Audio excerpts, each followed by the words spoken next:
안녕하십니까? 하나님의 말씀이 그러한가? 오늘은 목사님 말씀도 아니고 오늘 윤석열 대통령을 성경의 말씀이 그러한가의 주제로 선택을 해보았습니다. 법보신문, 불교신문으로 알고 있는데요. 윤석열 대통령께서 미국 상하원 합동회의 연설에서 헌법 기초 선교사 노력에 의한 것이다. 헌법 체계가 성경에서 나왔다. 이런 이야기가 나타나고 있어요. 언론 기사에 보니까 어린 시절에 교회를 다녔고, 어린 시절에 교회 안 다닌 사람이 없을 정도죠. 한때는 목사가 되고자, 특별한 의도보다는 교회 다니는 사람은 그런 마음을 한번 생각해 보는 것이 있을 수도 있겠죠. 또 선거 때는 성경책을 들고 다니는 모습도 보였고, 현재는 불자로 본인을 소개하고 있습니다. 자, 우리가 생각해 보아야 될 것은 대통령직으로서 성경은 어떠해야 될 것인가 라는 생각을 말씀을 통해서 묵상을 해보고자 합니다. 성경이 헌법의 근간, 법에 대한 이야기를 하고 있으니까, 또 무엇보다 상하원 합동회의도 그렇고 우리나라 헌법 체계도 그렇고 이런 거를 생각하면서 도대체 하나님께서는 어떤 이야기들을 대통령직이든지 정치에 대한 이야기를 하고 있을까? 한국교회는 일반적으로 개인적, 사적으로 성경 말씀과 은혜를 생각하는 경향이 있고, 이런 공적, 사회적 이런 부분들이 취약한 것이 복음주의 그리고 보수교회의 특징 가운데 하나죠. 자, 그런 의미에서 오늘 말씀을 여러분 한번 들어보시고 성경이 어떠한가, 과연 헌법이 성경의 근간을 통해서 이루어졌다고 주장하는 대통령께서는 그 헌법 그리고 성경에 기초해 있는 대통령직을 수행을 하고 있는 것인가 하기를 위해서 기도할 부분도 있고, 뭐를 해야 하는 것이 과연 기독인으로서 세상을, 정치를 제대로 평가하고 지지하고 반대할 것인가, 그에 대한 성경 근거로 이루어지는 사회적 영성, 공적 영성에 대한 이야기를 조금 건네드리고자 합니다. 자, 흥미로운 것은 하나님께서 천지를 창조하시고 창조와 더불어서 인간의 삶을 이야기할 때 하나님께서는 독단적으로 내가 신이니까, 내가 하나님이니까 이렇게 해야지, 이렇게 우리가 생각할 수가 있는데 성경을 들여다보면 좀 당황스러울 때가 있어요. 우리가 일반적으로 생각하는 하나님의 단독의 생각, 결정, 선택이라고 생각되는데 그렇지를 않다는 사실입니다. 먼저 열왕기상 22장 19절에서 22절을 바라보면 우리가 학문적으로는 천상회의라고 이야기를 하고 있어요. 뭐라고 이야기를 하고 있냐면, 북이스라엘 왕 아합이 참 엉터리 하나님을 무시하는 일들을 많이 했죠. 범죄했습니다. 이 북이스라엘 왕 아합을 어떻게 하면 길랏 라못으로 깨어가지고 올라가서 죽게 하겠느냐, 이 회의를 합니다. 하나님께서 말이죠. 만왕의 왕이신 하나님께서. 그러자 한 영이 제가 거짓말을 하는 영이 되어서 활동하겠습니다 라고 이야기를 합니다. 참 이해할 수 없는 장면이죠.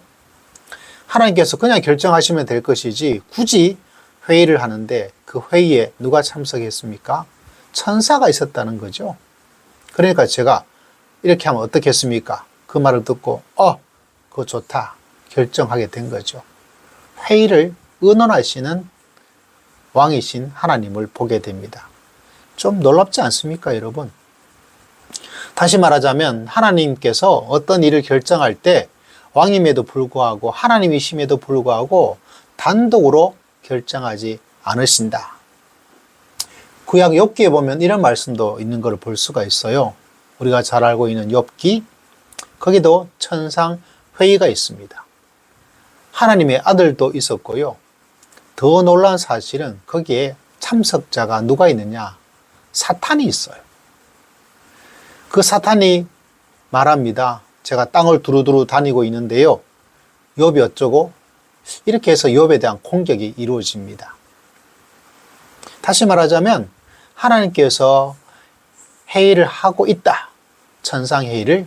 그런데 심지어 누구하고 같이 의논하고 있다? 사탄하고 이야기하고 있다.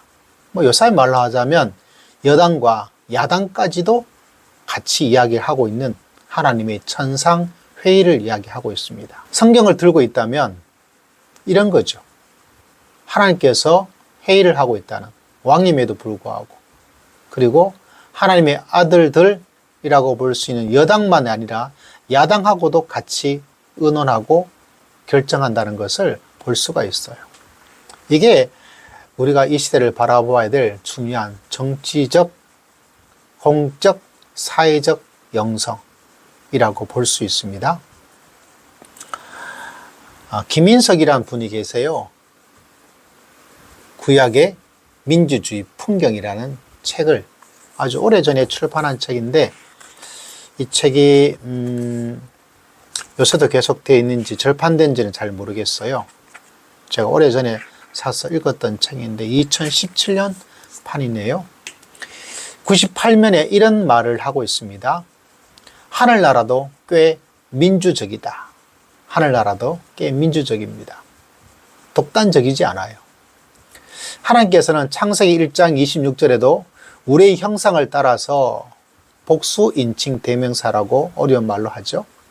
누군가 의논하고 결정해 나가는 그것이 인간의 창조의 모습인 걸 볼 수도 있고요. 창세기 3장 22절, 23절 에덴 추방에서도 이 사람이 우리 가운데 하나처럼 되었다라고 하면서 같이 의논하는 분위기를 가지게 됩니다.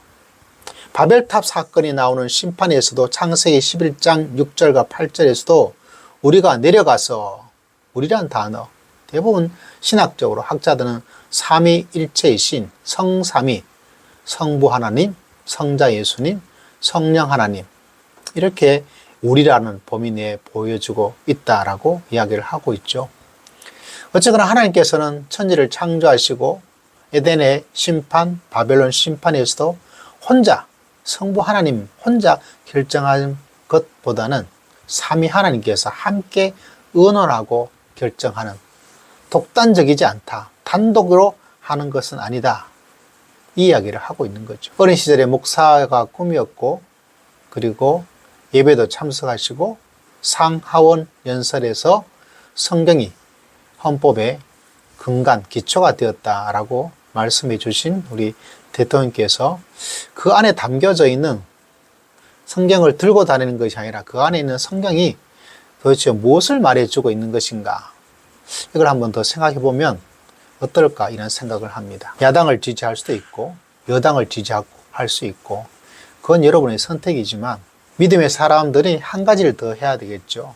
하나님이 지지하고 있는 건가? 내가 하나님을 믿고 있다고 말하는 것 외에 하나님의 말씀이 과연 어떠한가?